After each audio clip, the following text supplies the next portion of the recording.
What's up, nerds and nerdettes and wee little nerdlings all? It's your buddy Big Johnny G for Two Gun Pixie presents Legendary Gaming.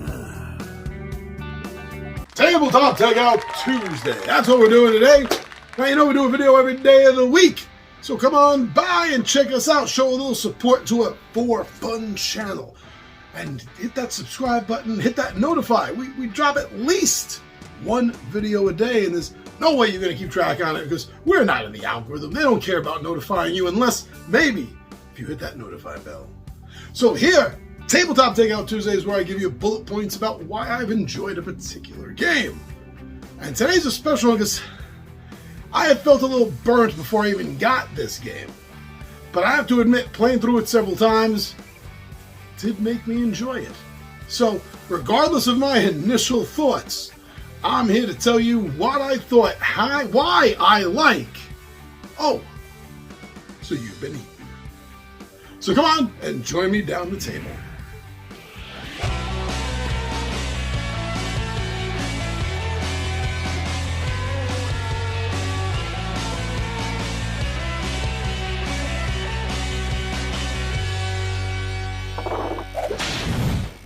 So, you've been eaten.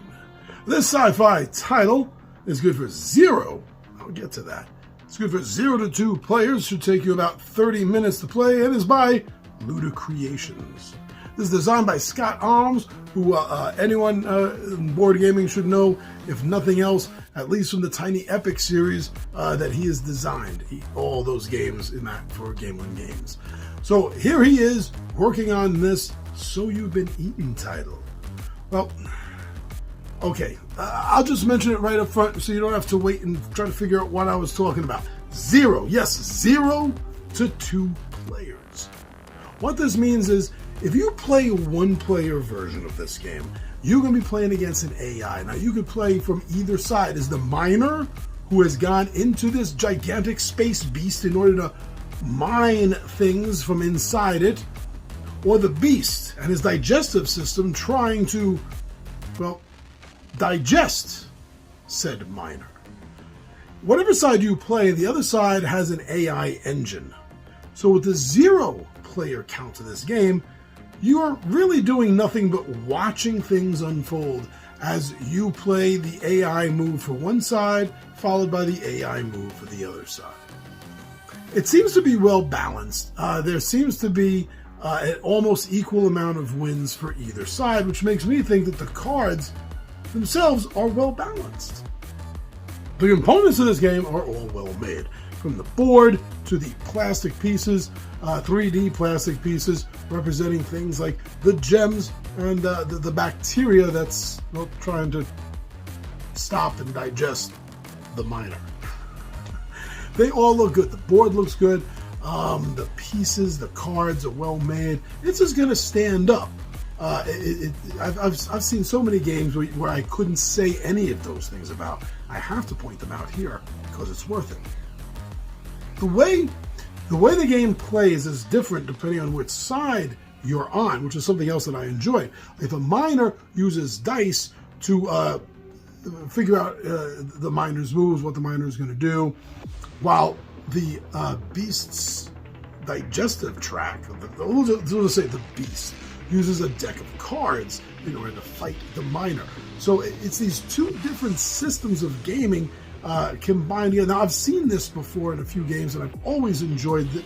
It's a great aspect, and it does really immerse you in this sense of being different, right? Between the 3D pieces and between the fact that the miner and the beast are using different methods to game.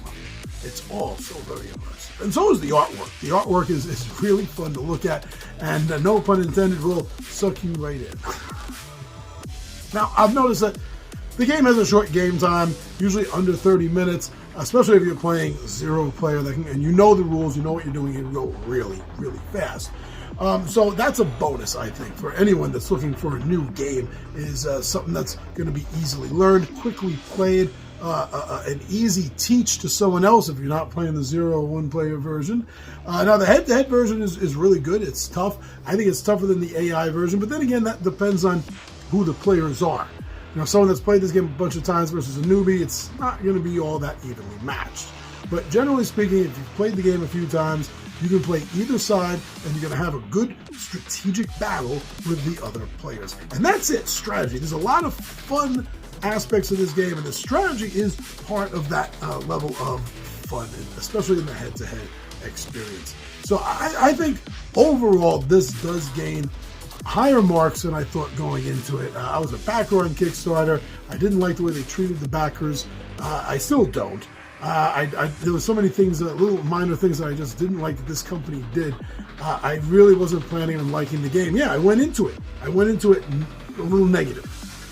But having played the game a few times, I have to admit, it is a fun game. It's worthy of hitting the table, and I think you and your gamers will have a good time. And it's different. It's quirky. It's a fun, quirky game. So please, don't be influenced by me or anyone else when you can simply go out and get your own information. Watch some playthroughs of this online, and you'll get a good idea if this is something that you're going to like without hearing influencers babble in your ear. So go, get your own 411, learn what you can, and maybe, just maybe, you'll find this Ludicreation game worthy of your shelf and your table. So go check out So You've Been Eaten.